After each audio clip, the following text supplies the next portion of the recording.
bioloog, schrijver, maar vooral een voorman van de psychedelische beweging. Maar ook iemand die vooral na zijn dood werd beschreven als de miskende profeet, de verborgen profeet. Iemand die geloofde in een model van onze wereld dat in het jaar 2012 tot een einde zou komen. Misschien niet een fysiek einde, maar wel een grote verandering in ons denken. Een paradigmaverandering. Terence McKenna heeft het niet meer meegemaakt. Hij stierf en laat een heel reeks van boeken na, maar vooral veel mensen die hem gehoord hebben. Want Terence McKenna was vooral een begenadigd spreker. Iemand die vanuit zijn psychedelische ervaringen die ervaring in verband brengt met de wereld om hem heen. In een traditie van Doors of Perception van Aldous Huxley. In de traditie van Timothy Leary, die hem aan het eind van zijn leven benoemde tot zijn opvolger als leider van de psychedelische beweging. En dat was Terence McKenna ook. Hij reisde de wereld rond en aan wie het maar horen wilde, liet hij weten wat hij vond van die verkenning van het innerlijk. Van die verkenning van wat zich afspeelt in je geest. We denken dat we Terence McKenna het beste eren door nog eens wat te laten zien en horen van wat hij besprak met collega's uit die wereld van de andere wetenschap. Praag Gnosis. Een film die een paar jaar geleden werd gemaakt en waarin hij onder andere praat met Alexander Shulgin, de vader van de ecstasy. Maar ook met andere mensen die betrokken waren bij die psychedelische wereld. Die verkenning van dat andere. Graag uw aandacht voor een in Memoriam aan Terence McKenna.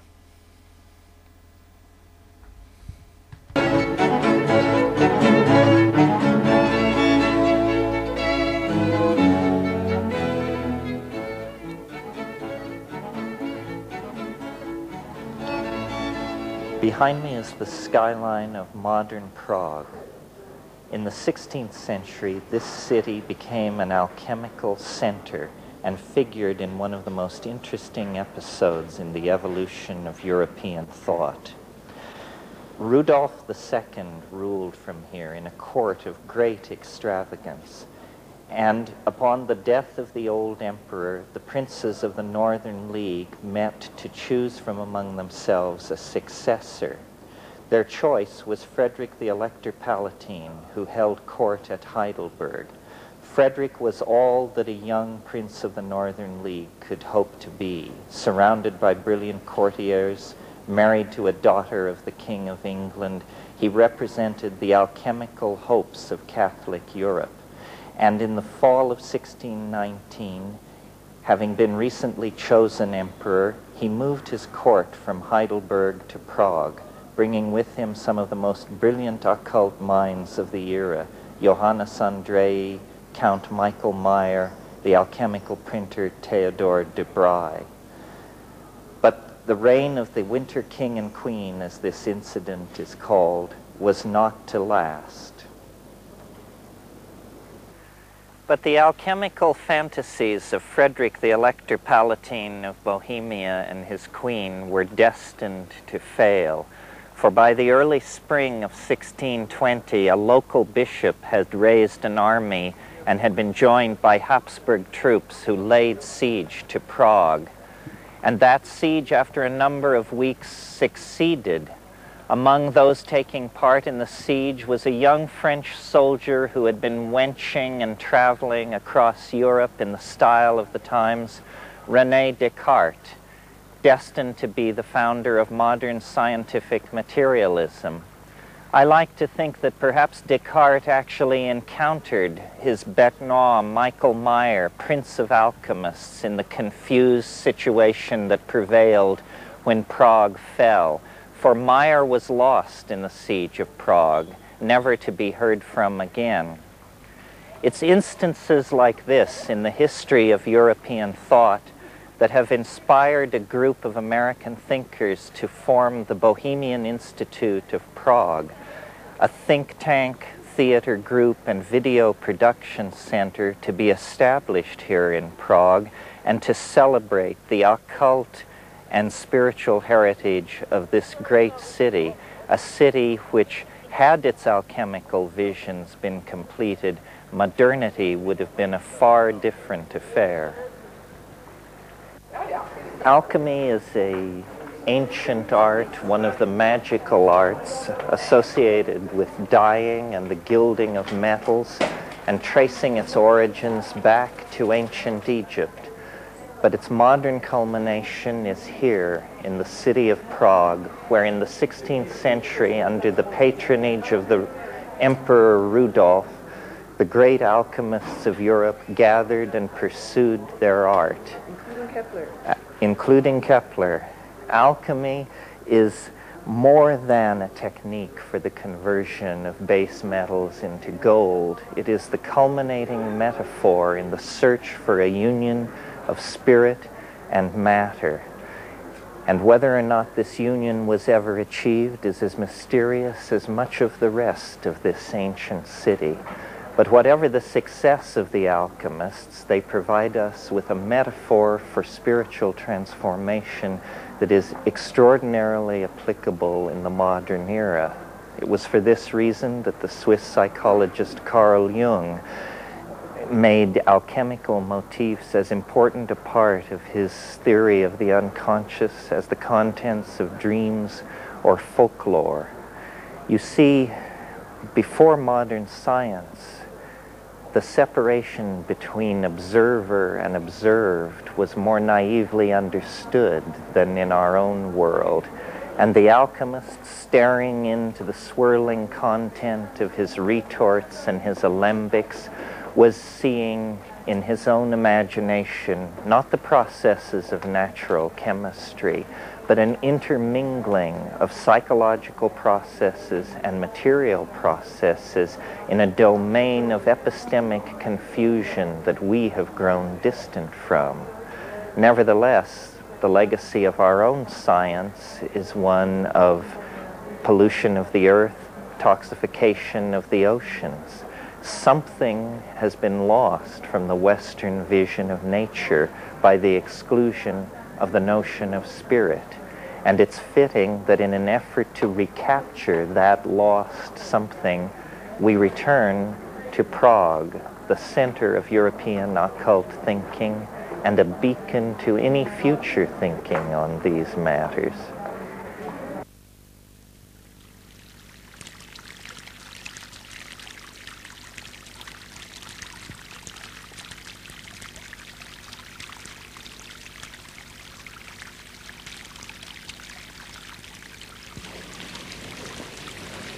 Well, Ken, you've certainly spent a number of years on these questions. I'm talking with Dr. Kenneth Ring. We're in the Prague Botanical Gardens. Dr. Ring is the author of the Omega Project and is the world's leading expert on the near-death experience. Ken, I know recently you've been interested in UFOs. How did you get from UFOs or from near-death experiences to UFOs? That seems quite a leap. Well, on one perhaps mistaken day, I picked up a copy of Whitley Strieber's book, Communion, came out some years ago, and though I had no interest in fact, an aversion to UFO studies, I found that some of the effects that he was talking about of those experiences seemed very reminiscent of those that followed NDEs, and so I wanted to explore the connection. Why do you think that these abduction phenomena never happen to what I would call smart people? In other words, it's always some poor soul who lives in a trailer park who has this No, I don't happen. think so. I think that there are people who have these experiences that come from a pretty wide swath of the social register, up and down. What I found in my studies is that actually the people who are prone to these experiences are folks with a troubled background. They often report traumatic childhoods, they report sexual abuse, stressful childhoods. They're people who even as children seem to be susceptible not to fantasy but to alternate realities. Not everybody is equally likely to have this kind of experience. I don't think these folks are pathological or come from some particular social stratum, but they have particular kinds of psychological characteristics that predispose them to have these kinds of experiences. How do you relate this phenomenon to your own field of expertise, which is the near-death experience? What I found is if you look at the phenomena themselves, they seem extremely different in terms of their feature surfaces. What you look at the near-death experience, it's a very blissful experience, it's very beautiful, people have very many positive things to say about it.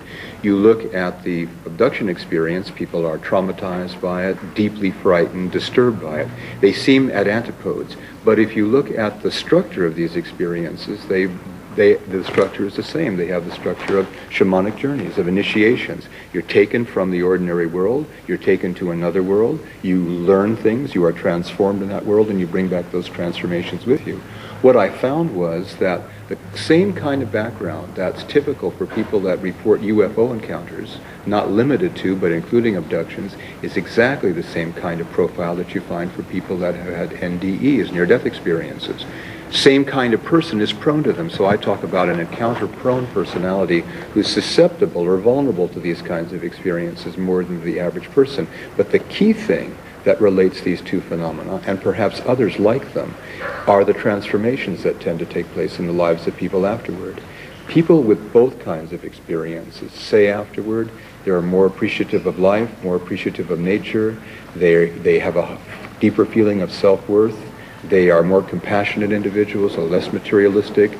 They're more spiritual and not necessarily more religious. In fact, they may be less religious, but they're more spiritual. They're more psychic. They're more intuitive. What seems to be the outcome of these experiences is however different the experiences themselves may be in their content, the effect is the same. You go through an ordeal of either nearly dying or the shock of a UFO encounter, and you're changed by that experience. Like Nietzsche said, that which doesn't kill me makes me stronger. These people are stronger spiritually. They seem to function at higher levels of intuitive understanding, of psychic awareness. It's an expanding experience for both. Well, it's interesting that the personality profile is the same, but in one case the reaction is positive, the other negative. Do people have near-death experiences without coming near to death? Sure, there are lots of ways, and I think the near-death experience is misleading because it implies there's something unique that happens at the point of physical death or when people enter clinical death, and that's not true. There are many different pathways that lead to essentially the same experiences without having to throw yourself under the tires of the nearest oncoming truck. Many different ways to get into this kind of experience. So relate it a little bit to the psychedelic experience. I'd be happy to. I think that I've talked with a lot of people, I'm sure you've talked to many more, who have had high-dose LSD sessions or other kinds of psychedelic sessions who have told me, in effect, well, I never came close to death, but I know exactly what you mean when you talk about a near-death experience because I've had the same thing. The out-of-body experience, the feeling of moving into a beautiful, radiant, illuminated space, the sense of being flooded with total universal knowledge, of being transformed in the instant and bringing that transformation back. To me, it's like the light or spiritual reality or whatever this thing may be called is available all the time. There are just different access routes to it. The psychedelic is clearly one aspect, one route that leads to that destination. The near-death experience is another. People following a spiritual path and deeply committed to it could have the same kind of revelation, the same kinds of insights. So I think that, it's a question of equifinality, many different pathways leading to the same destination and the same transformative effects. That's what I think is important about those experiences. Well, now we've had psychedelic experiences and near-death experiences presumably for millennia. Is this abduction thing new, or are we just getting the old stuff repackaged in a funny way? Well, I think that it's related to things that have always happened to humankind. Interaction with the invisible world of spirits. Your phrase, I think, was sylphs of the air, the elementals, the fairies. folklore, I think, is certainly related to this particular phenomenon. However, even among folklorists like Eddie Bullard, for example, who's the one who's looked into this most closely from the standpoint of the UFO abduction phenomenon, there seem to be aspects of this experience that make it unique unto itself, that make it similar to the folkloric experiences of former times, and yet it's in a kind of technological gloss. I think maybe because the alien is kind of the mythic archetype of our time, it's not fashionable to see angels and spirits and demons anymore, but you know, the myth of the extraterrestrial is everywhere you look. And so I think in a way this particular kind of archetype has been clothed in the imagery and the kind of space-age technology and talk and so on that's characteristic of our own time. So I think there's something unique to it and something that relates to, you know, the folkloric experiences of former times too. Because contact between the invisible world and the physical world, that's probably as old as man is old. But you're essentially, it sounds as though you're fundamentally a psychologist, in that you don't take this at face value. No, I don't take these as literal experiences of an incursion into physical space-time reality of little beings from other places that have come to do nasty things to people. That, oddly enough, it seems odd to me, seems to be the dominant view of American ufologists. I'm not a ufologist, as you say, I'm a psychologist. In Europe, I think the interpretation is quite different. I don't take these experiences as literal, but I take them as real within an alternate reality, within what Henri Corbin calls an imaginal realm. They're real enough, you know, people, for example, people who have near-death experiences will say things like, this experience was more real to me than you and I sitting here talking about it is real. It's more real than life itself. There is a reality to these experiences, but I think it's a profound mistake to think it's the same thing as space-time ordinary sensory world reality. So what you're saying is that these are symbolic constructs. Yes, there's a symbolic aspect to them. And I think the important thing, you know, I think there are two attitudes toward the UFO question. It's a mystery, but there are two types of mysteries. There are mysteries like in detective stories that beg for some kind of solution, and you only feel satisfaction when the solution at the end is revealed and all the reasons given. Then there are mysteries that are meant to be explored, I mean, to be savors, yes, true mysteries. And these mysteries beg for exploration, not for explanation, if I can put it that way. And the UFO seems to me, the UFO phenomenon is the second category of mystery. That's why I personally, and perhaps temperamentally, am opposed to the idea of trying to package it as though it were something as simple as other beings, however amazing that would be in itself, other beings coming from other places in the galaxy to invade or to have some contact with human affairs. I think the mystery is likely to be much more profound than that. And another thing, if I may say, that I think hooks together the near-death experience with the UFO experience, whatever its basis may be, is when people come out of these experiences and have worked it through, they come to have a worldview that is very similar to one another and is very similar to what's being talked about all the time at this conference, and that's an ecological worldview. The heightening of ecological sensitivity, the increase of concern with the welfare of the planet is one thing that unites these two people, even though they have these very disparate experiences. What they say about what they've learned from these experiences, what the meaning of these experiences for them is, that the fate of the Earth is in our hands and we better wake up to do something about it very quick.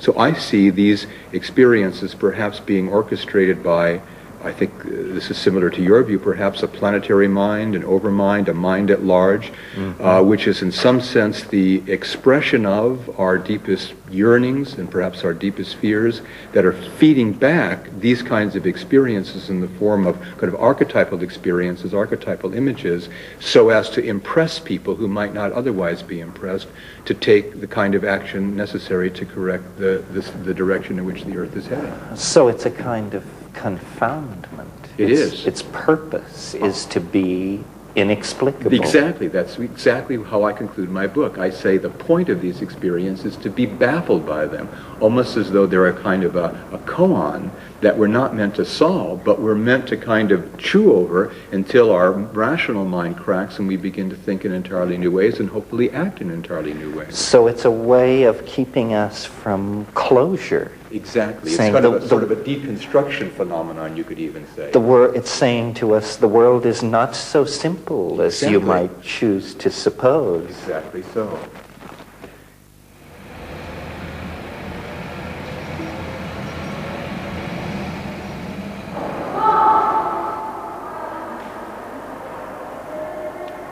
We're going to be talking with Rupert Sheldrake, one of Britain's most controversial natural scientists. Sheldrake is the proponent of a theory called morphic resonance. He believes that the presence of the past actually impinges on processes in the present and the future. In other words, our world is as it is because of how it once was. This is not a genetic theory, not a theory of natural selection, but a field theory which holds that actions and situations in the past are able, through the mere act of having happened, to shape future and present events.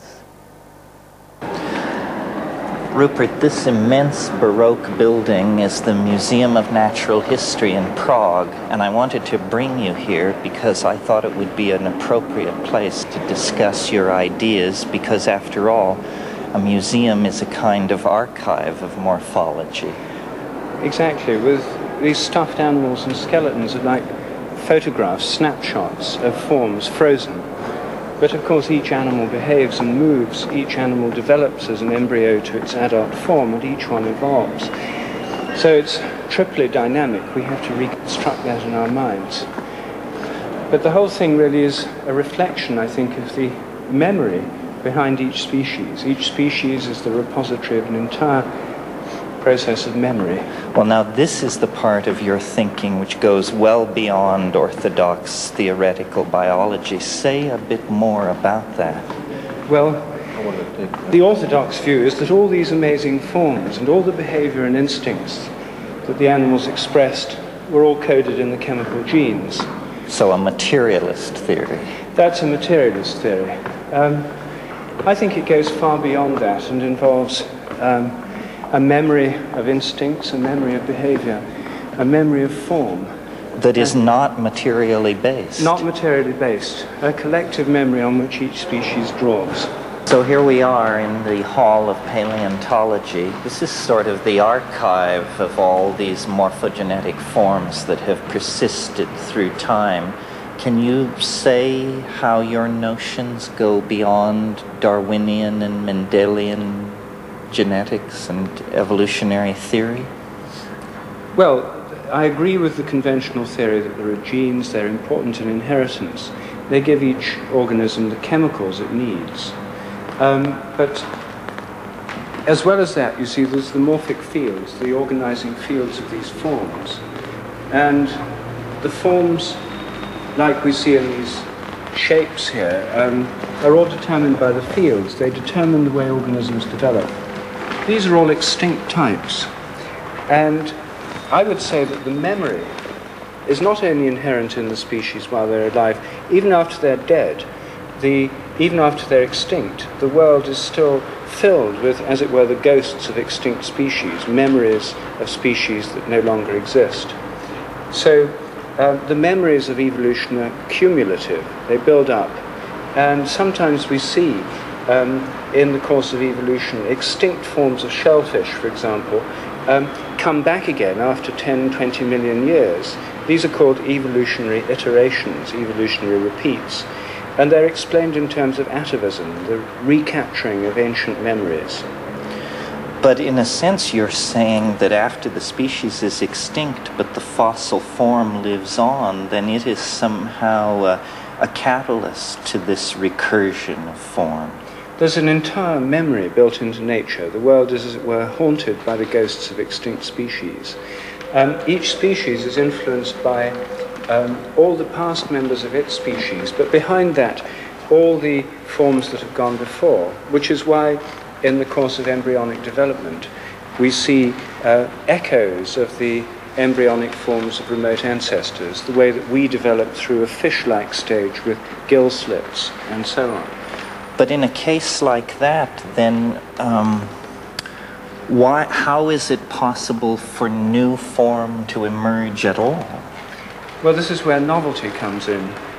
Well, no one can account for novelty except perhaps yourself. To say that it's blind chance, as the conventional view, tells us very little, almost nothing. It's really just simply saying novelty is unintelligible. There are different ways of thinking of it. The founders of paleontology, like Cuvier, the great fossil pioneers, the pioneers of this kind of museum, had thought that they were all reflections of Platonic archetypal forms, timeless forms.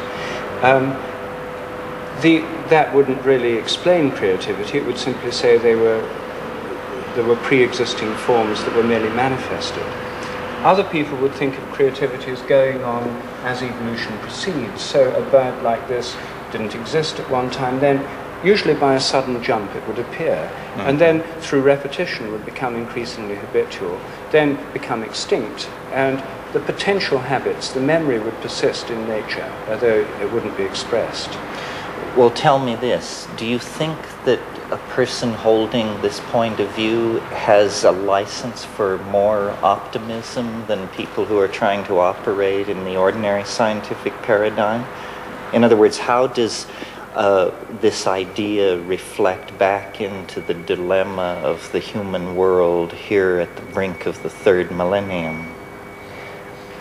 Well, several ways. Firstly, this theory leaves the nature of creativity open. It may be blind chance, but it could be anything else as well.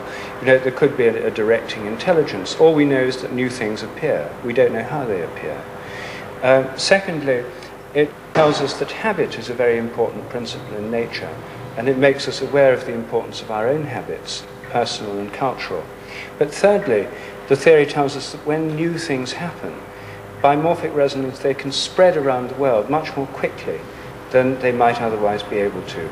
And this could be a ground for optimism. It means that change can happen faster than we might otherwise believe.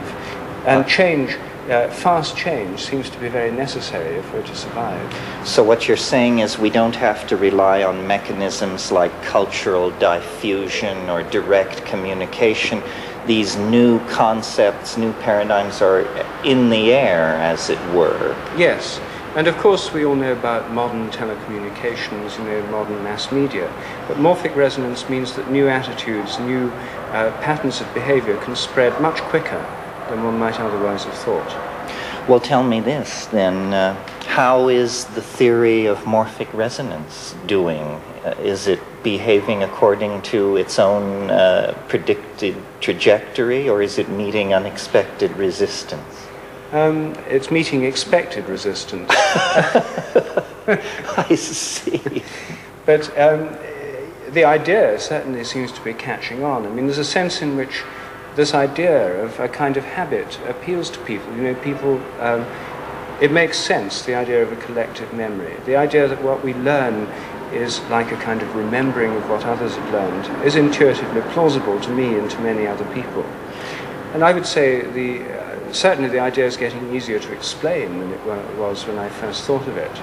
Well, I've heard it said that it very elegantly and neatly solves problems which are insoluble by any other means in biology. Could you just name a couple of these areas where it makes clarity out of chaos? Well, there are many. One is the development of form in embryos, the way that a bird like this could grow from an egg. And how any organism develops from an egg is a great mystery. And the idea of morphogenetic fields, form-shaping fields, is the basis of the whole theory. That's what I started from. And so it helps to explain the problem of form. It helps to explain the inheritance of instincts as well, how new patterns of behavior develop and spread. So these are two of the areas that it helps. So is it the non-material presupposition that makes it so difficult for orthodox science to accept this into its canon? Yes, it's the idea of a kind of non-material memory on which each member of the species draws and in turn to which it contributes. It's very like Jung's idea of the collective unconscious. This is an idea that's in one form familiar to people already. But because modern science is steeped in a kind of materialistic way of thinking, the idea that everything has to involve material and material transfer is very important for a lot of scientists. Of course, in the light of modern physics, it's a very old-fashioned idea. To get a television program from the transmitting station to the receiving set doesn't involve couriers carrying cans of videotape. It goes through as vibrations through a field. And I think that radio and television have broken us out in our everyday thinking from the 19th century materialistic paradigm, because fields and vibratory connections through fields are now the stuff of everyday life. And the idea that all forms of information transfer have to involve material is no longer tenable. But many people's scientific thinking, including that of many scientists, is still locked into a kind of 19th century materialism. Well, probably because the theory of genetics has been so successful, and it is a theory of material particles. It sounds as though biology has been dragging its feet somewhat behind physics in terms of its acceptance of field theory. Well, modern neo-Darwinian theory is based on the discoveries of geneticists in the 1910s and following Mendel in the 1850s and 60s. And it's based on old-style atomistic particulate theory. The whole basic way of thinking was formed long before quantum theory came into being. It takes almost no account of modern developments in physics. It takes almost no account of modern cosmology, the idea that the laws of nature could evolve along with the cosmos. It's locked into an earlier form of classical physics. And I think that what I'm suggesting is much more in accordance with the modern spirit of physics, whereas most of biology is still an attempt to reduce the phenomena of life to high school physics, which is essentially classical physics of the 19th century type. Well, essentially you're attempting to go beyond reductionism, yes, it sounds. I think so. And what are your expectations for success? In other words, are there experimental strategies which are supporting this point of view, or is it largely theory? Where do you stand with it? Well, experiments are going on in the realm of morphic resonance, principally in the realm of behavior at the moment, animal behavior, human behavior. But the theory applies to crystals as well as to plants and animals. And chemical tests are some of the most potentially exciting. I'm doing some work on crystal forms and crystal phenomena. The main experiments there in the human realm, so far they've been very encouraging. They suggest that people can learn more quickly what others have already learned. And that's also the area where the theory could be most immediately applied, for example, in education. Well, the theory seems to imply that its own correctness depends largely on its being heard and repeated. Well, the theory implies that the more it's heard and repeated, the easier it will be for people to get to grasp the theory, to understand it. Yes, that's true. And so it seems to be. So it seems to be. So it seems to be.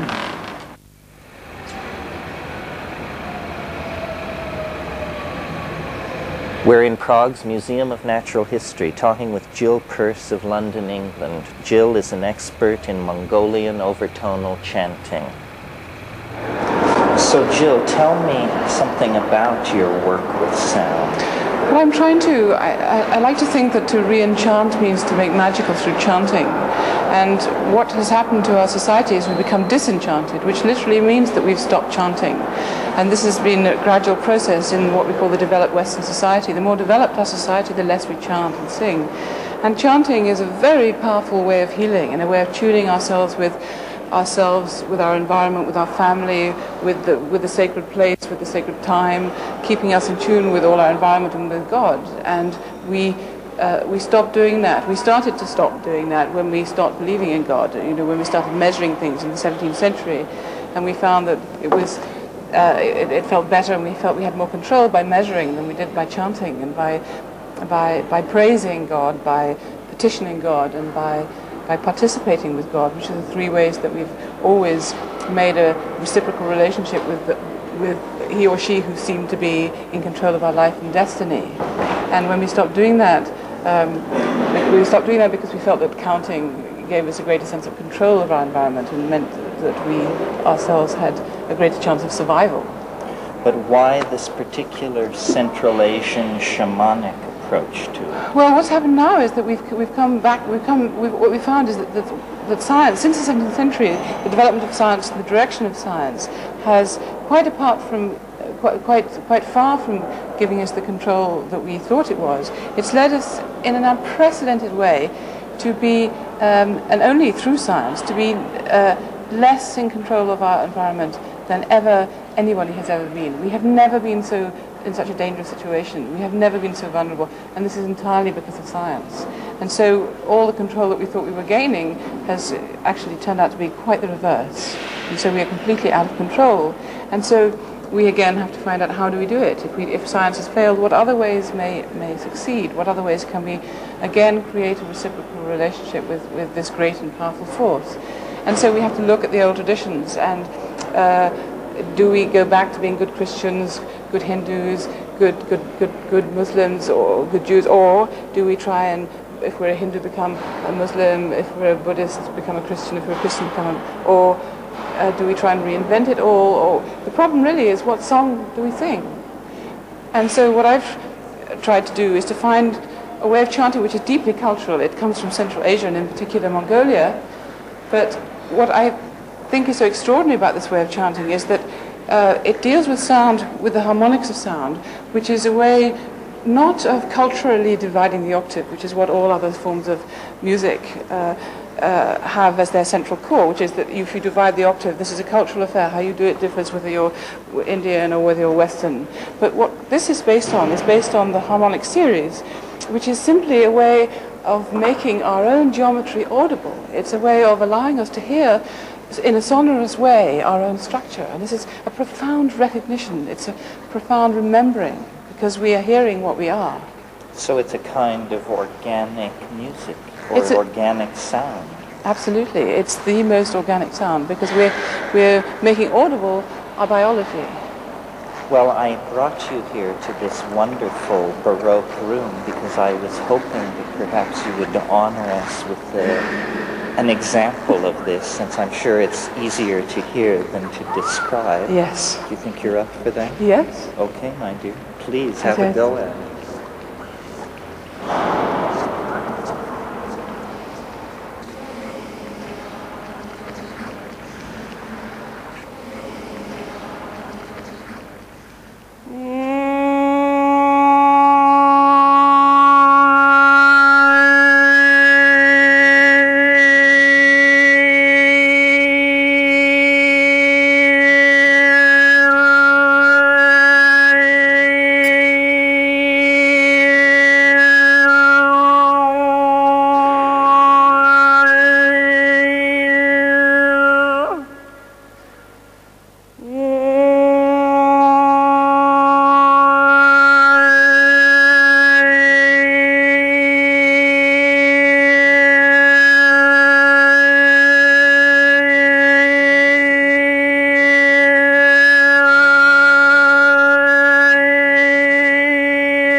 David White, a transplanted Yorkshireman, lives in Washington State, USA. He is a published poet and a performer of his own poetry and the poetry of others. His work reflects a special sensitivity to the ecological crisis and the problem of a burgeoning planetary population.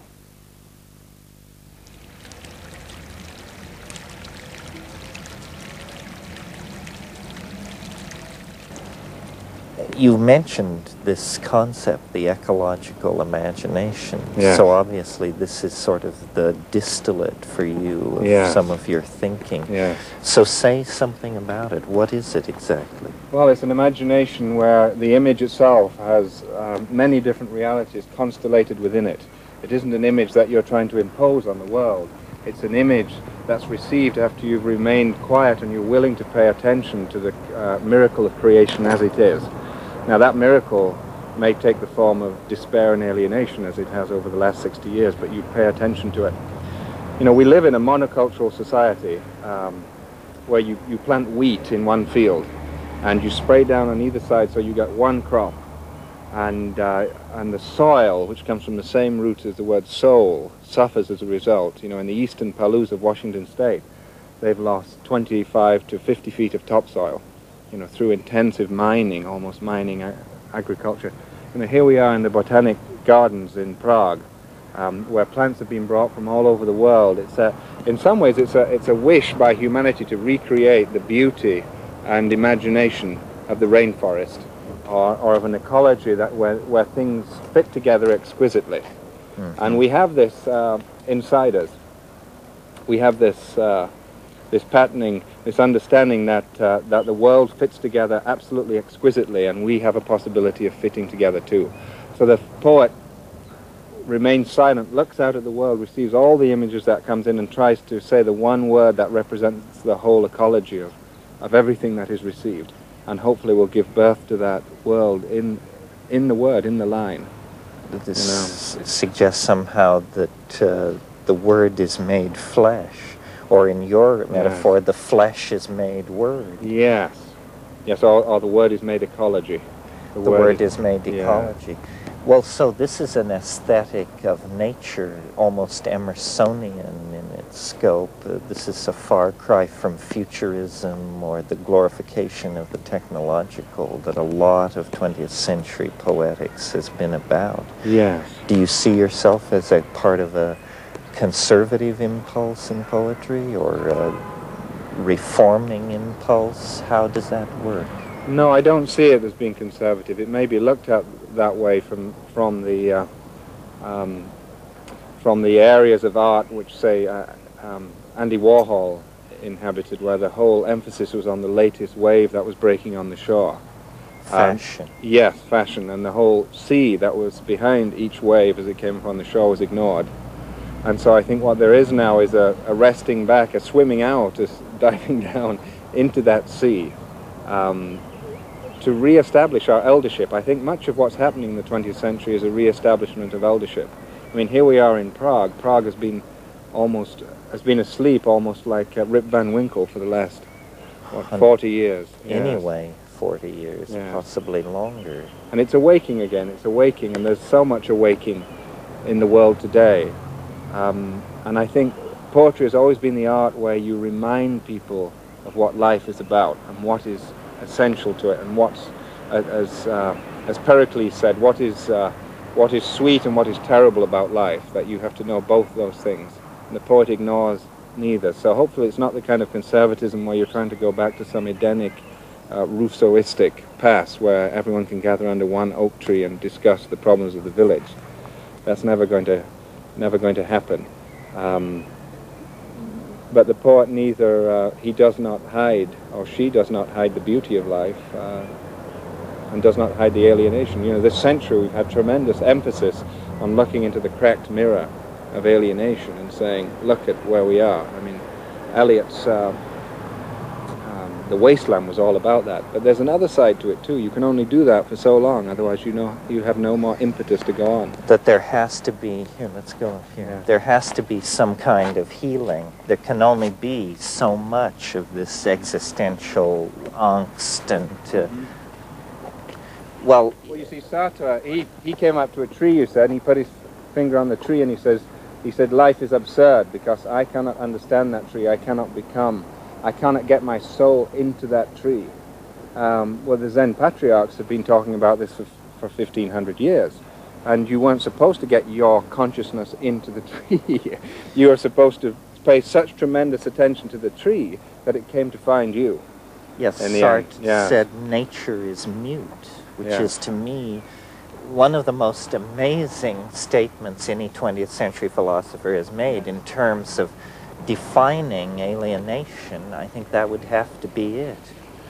Well, I don't think the French have been very successful with their philosophers over the last 350 years. If I was to make a they are statement. they're welded to materialism. Well, so at this conference, there's been a lot of talk about hope. Where do the poets come down? Are you singing a funeral dirge for a world passing away, or is this the bright birth of the new young prince?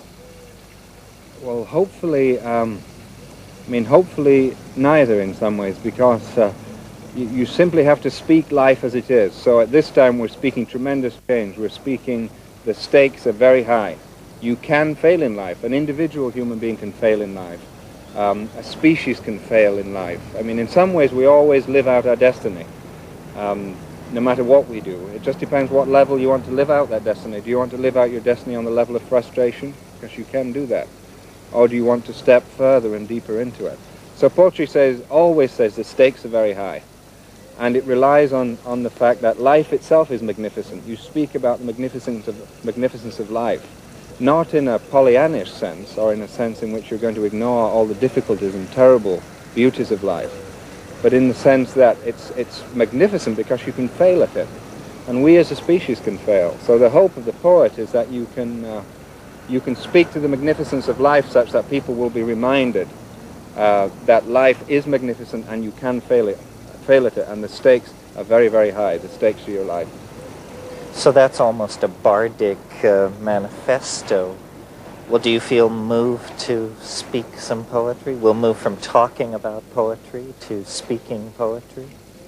Yes, well, we spoke about the tree earlier and having the world come and find you, and I'm reminded of a very simple poem, but this is a very powerful poem for me.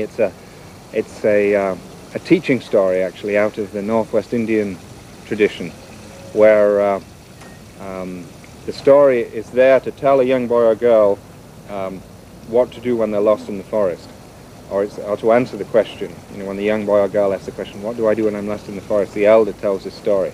It's been rendered into marvelous modern English by David Wagoner, who has the chair of poetry at the University of Washington in the Northwest United States.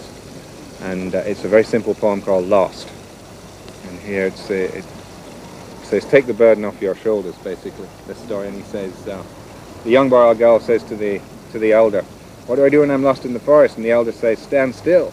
The trees ahead and bushes beside you are not lost. Stand still. The trees ahead and bushes beside you are not lost. Wherever you are is called here. And you must treat it as a powerful stranger, must ask permission to know it and be known. Listen, listen. The forest breathes. It whispers, I have made this place around you. If you leave it, you may come back again saying, here. Saying here. If you leave it, you may come back again saying, here. No two trees are the same to raven. No two branches are the same to wren. If what a tree or a branch does is lost on you, then you are surely lost. If what a tree or a branch does is lost on you, then you are surely lost. Stand still. The forest knows where you are. You must let it find you. We hebben dit programma over en door Terence McKenna laten zien als een soort in memoriam.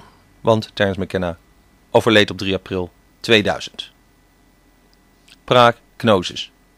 De hele tapes zijn te verkrijgen bij Egosoft.